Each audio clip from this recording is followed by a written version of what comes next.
Welcome to my channel.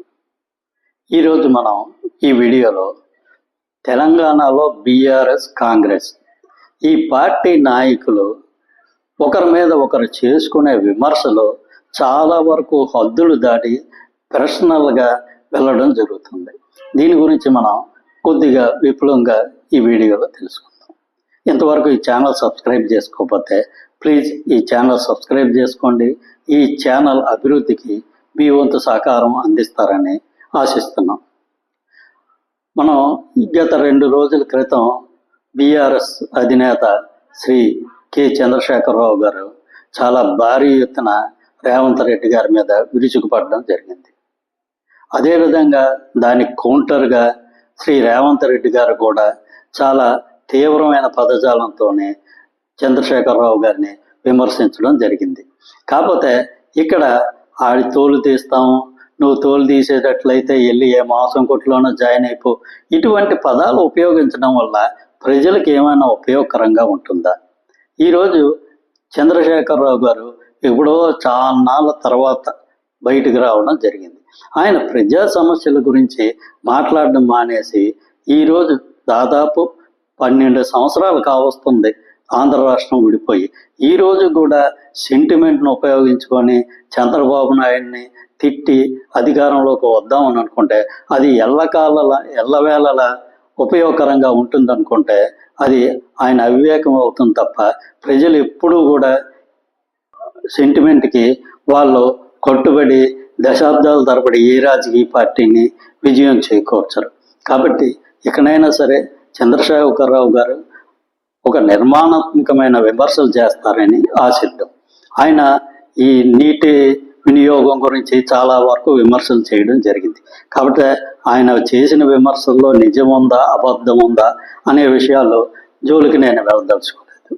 ఆయన ఏమైనా విమర్శలు చేయాలి అనుకున్నప్పుడు ఆయన దగ్గర నిజంగా ఆధారాలు అనేవి ఉండేటప్పుడు అసెంబ్లీకి వెళ్ళి అసెంబ్లీలోనే ఈ సమస్యను లేవనెత్తితే అక్కడ ప్రజల్లో కూడా దాని మీద ఒక సానుకూల దృక్పథం అనేది రావడం జరుగుతుంది.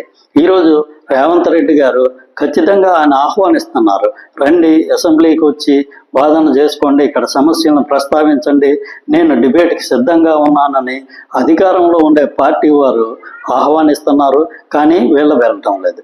కేవలం ఏదో 4 ప్రెస్ మీట్లు పెట్టి ఆ ప్రెస్ మీట్లో ఏదో నోటుకు వచ్చింది ఏదో చెప్పేస్తే దానివల్ల ఉపయోగకరంగా ఉండదు.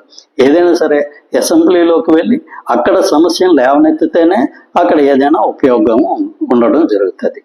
ఇక్కడ చంద్రశేఖరరావు గారు పర్సనల్గా రేవంత్ రెడ్డి గారి మీద చాలా వరకు కక్ష కట్టినట్టు ఉంటుంది. ఆంధ్రప్రదేశ్లో జగన్మోహన్ రెడ్డి గారు చంద్రబాబు నాయుడు గారి మీద పెట్టుకున్నట్టు. ఎందుకు వీళ్ళు పర్సనల్గా గ్రడ్జీలు పెంచుకుంటున్నారో మనకు తెలియదు. ఈరోజు రేవంత్ రెడ్డి గారికి చంద్రశేఖరరావు గారి మీద ఏమైనా గ్రడ్జ్ ఉందంటే దానికి కొంతవరకు సమంజసంగా ఉంటుంది.